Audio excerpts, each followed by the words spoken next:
I have every reason in the world to tell you that gun reform is the answer to stop school shootings. But if I did that, that wouldn't be the complete truth. But I have every reason to tell you that for all the experiences that I've gone through in my own life. I was only 16 years old the first time that I got robbed at gunpoint. And I know the fear of looking down that barrel, not knowing if that was going to be the end of my life.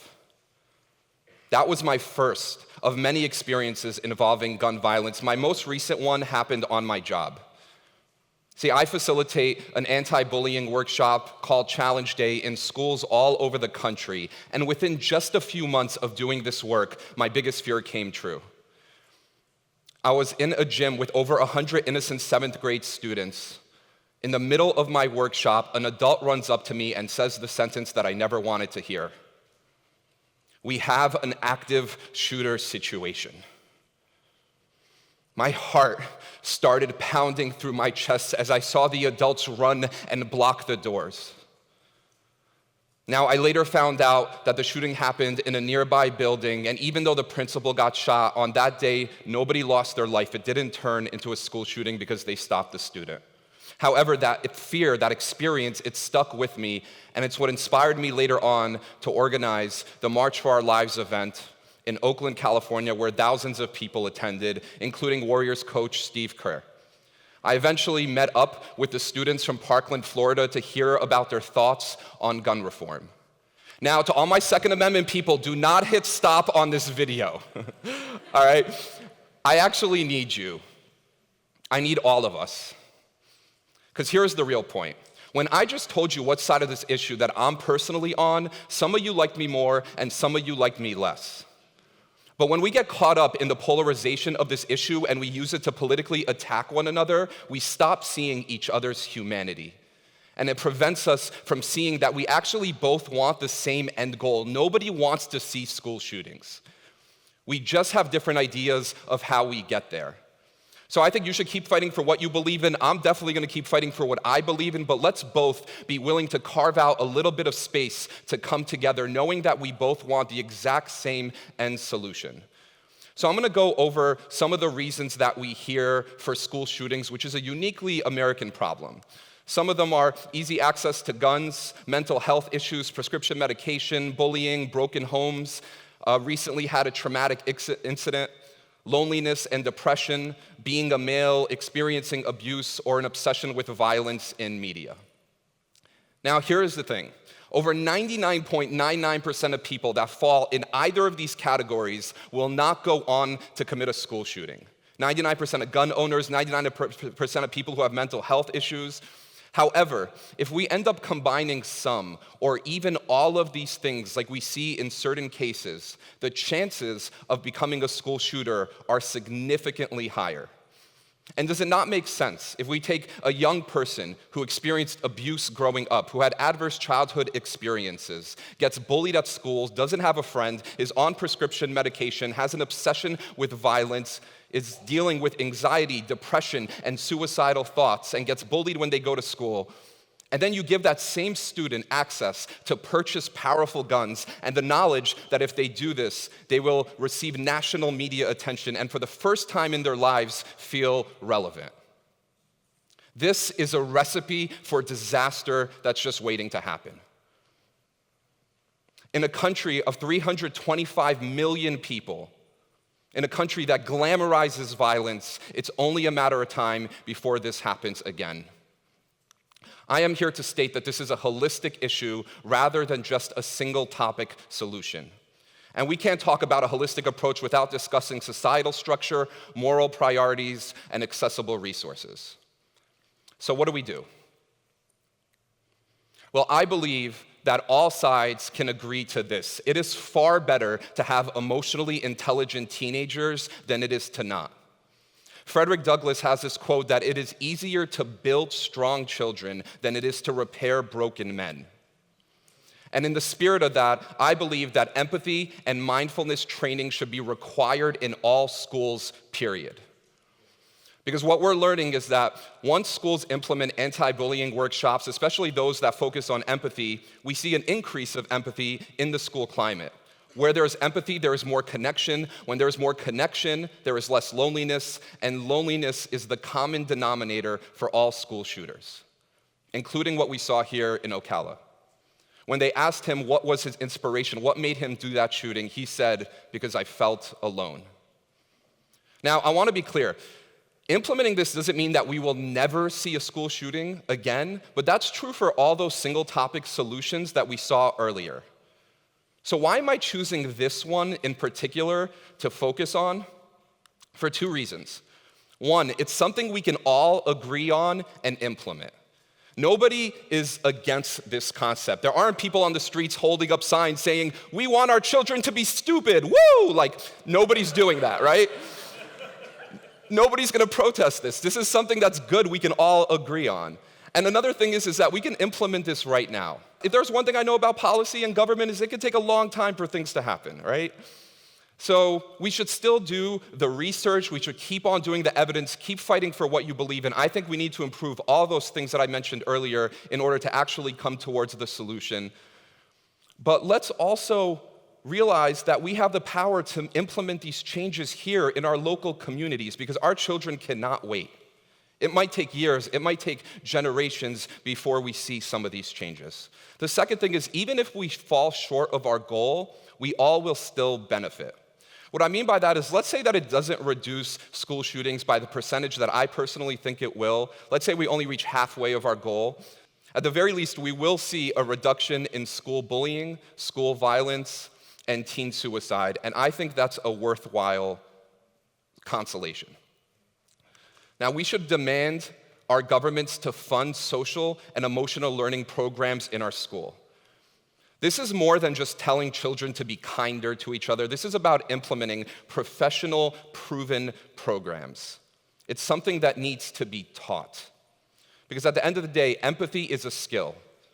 It's something that not only do we need to teach it, but we also need to practice it. And empathy in emotionally charged situations can be really difficult, but those are the situations where it's needed the most.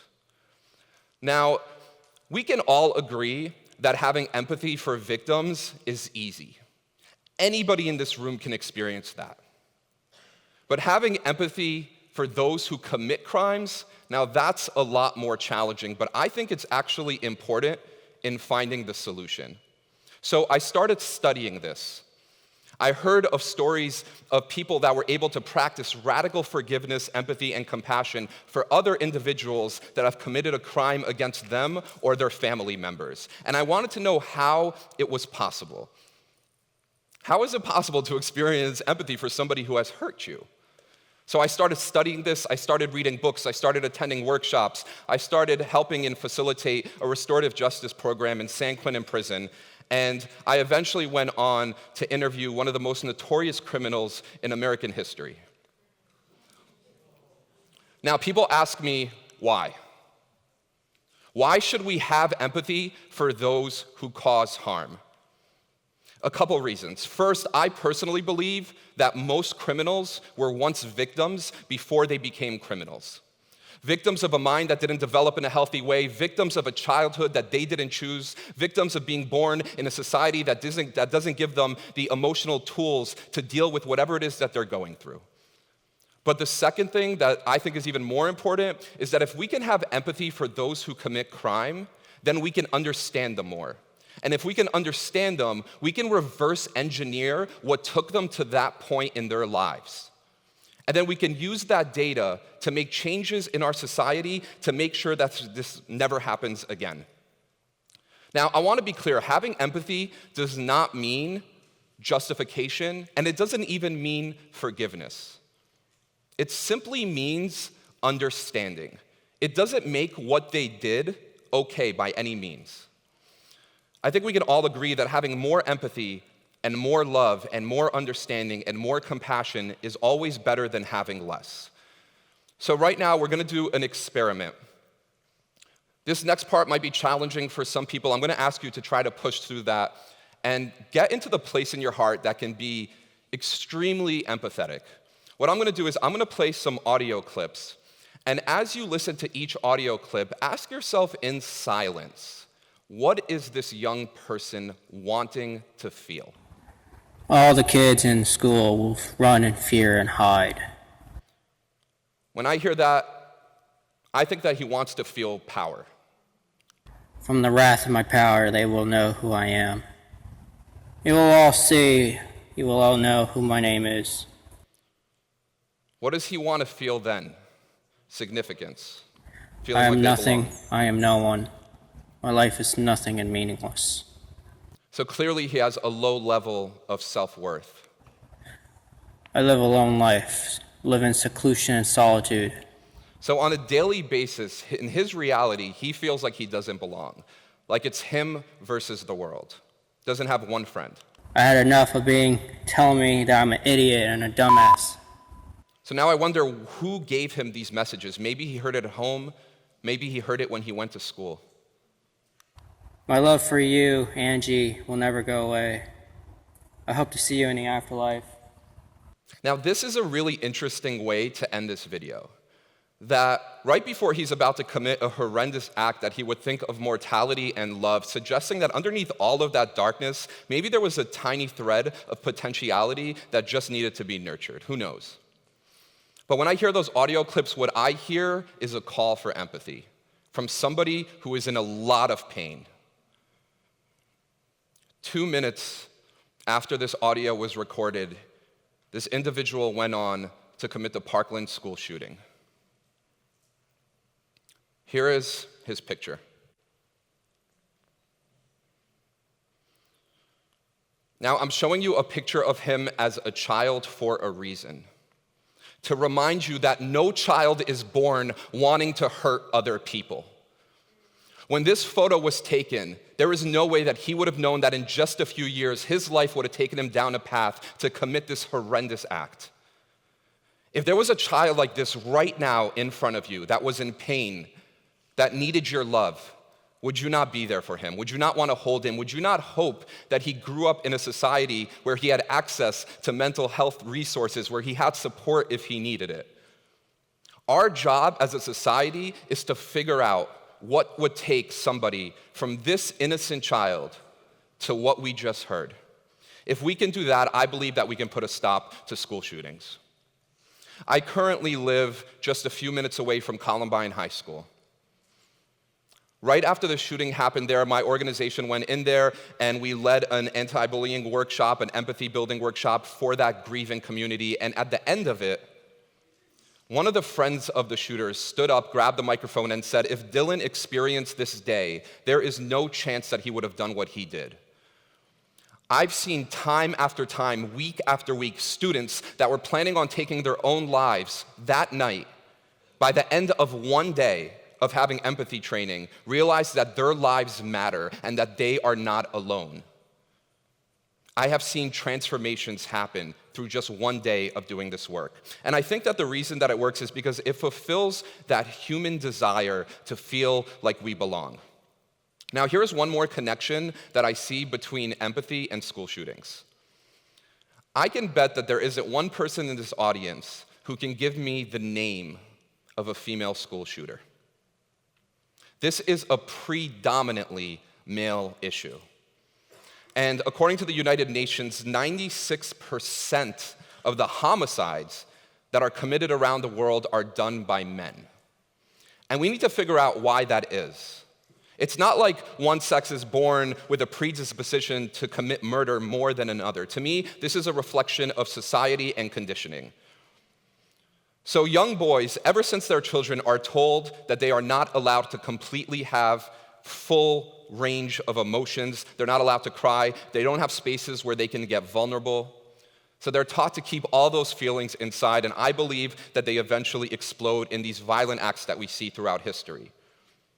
But young women get completely different messages. It's okay for them to be empathetic, compassionate, have a full range of emotions. Now, I know there's a difference between causation and correlation, but isn't it interesting that between these two demographics, that the demographic that is allowed to have empathy does not go on to commit these acts, and the demographic that is bullied, emasculated for showing their emotions, go on to commit these acts? I think there is something there that we need to look at. Because at the end of the day, I believe that empathetic allowance and emotional expression and safe spaces to get vulnerable is how we create a more peaceful world. Because these children aren't just computers. They are human beings, and it is our job as adults to allow for their humanity. Love is not just a feeling. It is a skill, one that needs to be taught and practiced, and one that I believe benefits the entire world when it is mastered. If we plant seeds and they don't grow in a healthy way, we don't change the seeds. We change the soil. Thank you. Thank you.